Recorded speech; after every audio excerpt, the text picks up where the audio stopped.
থেকে রাধারানীর যে কৃষ্ণকে পাবার লালসা কি প্রকার কান্তা প্রেমের নির্যাস ভেসে যায় প্রেমশ্রুতে, সেইভাবে গৌরাঙ্গ মহাপ্রভু কলির জীবের জন্য জয় রাধে জয় রাধে জয় রাধে বলে বলিতেন। এই জয় রাধে বললেই কৃষ্ণ আসবেন, রাধারানীকে ডাকলেই কৃষ্ণ আসেন। কৃষ্ণ আসিলে কর্ষণ করেন, রাধারানীর সাথে ভক্তের সাথে কর্ষণ হয়। কৃষ্ণ রাধারানী এবং ভক্তের সাথে কর্ষণ করেন। আরাধনা না করিলে হবে না, যারা আরাধনা করে তারাই বুঝতে পারবে। তাই গোপীগণের মনোরথে উঠে মদনকে পরাস্ত করতে হবে। আমাদের যে হিংসা নিন্দা এগুলাকে পরাস্ত করতে হবে, দমন করতে হবে। তাই মদনের 5টি বাণ বড় শক্ত, মদনের নিকট ফিরে যায়। এই 5টি বাণ ভজন সাধন করিলে ভস্মীভূত হয়ে যায় আমাদের শরীরে। এই যে বাণ, এই 5টি বাণ সাধন ভজন করলে এটা ভস্মীভূত হয়ে যায়, থাকে না। সমর্থরতি, সর্বোত্তম রতি, মদন, মোহন, মাদন, শোষণ রতি। এই বাণ শ্রীকৃষ্ণকে যার যার ভাব অনুযায়ী মনে স্থান দেওয়ার শ্রীকৃষ্ণ আরাধ্য অন্তর্ধ্যান হয়ে গেলেন।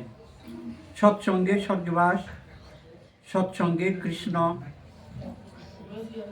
কৃষ্ণ পাবার আস ও সেই আশা পূর্ণ করেন ঠাকুর জগন্নাথ। শ্রীকৃষ্ণ তুলসী দেবীকে আশীর্বাদ করে বলেছিলেন, তোমার নিচেও আমি, উপরেও আমি। তোমার অভিশাপে ও আমার সাথে থাকিতে হইবে, তোমারই অভিশাপে আমার সাথে থাকবে। ভগবান শ্রীকৃষ্ণ তুলসী দেবী রেখে, তুমি প্রেমপ্রদায়িনী, কারণ তুমি প্রেমপ্রদায়িনী, তুমি না থাকলে হবে না, তুমি প্রেমদাতা। তুলসী মায়া, তুলসী তপ কি ধন্য কি, তুলসী মহারানী, তুলসী মহারানী ধন্য তপ কি।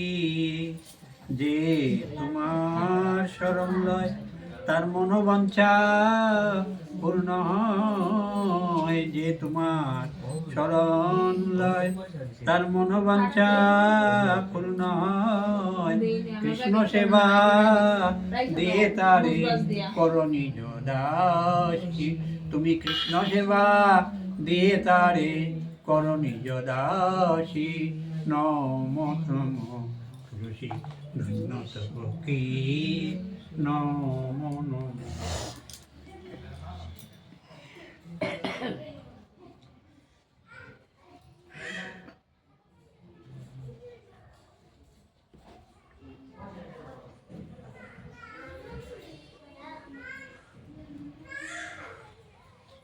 এই তাণ্ডব লীলায় মহাদেবের বসন বাঘের বাকল খুলিয়া গিয়াছিল। এই তাণ্ডব লীলা, এই গানে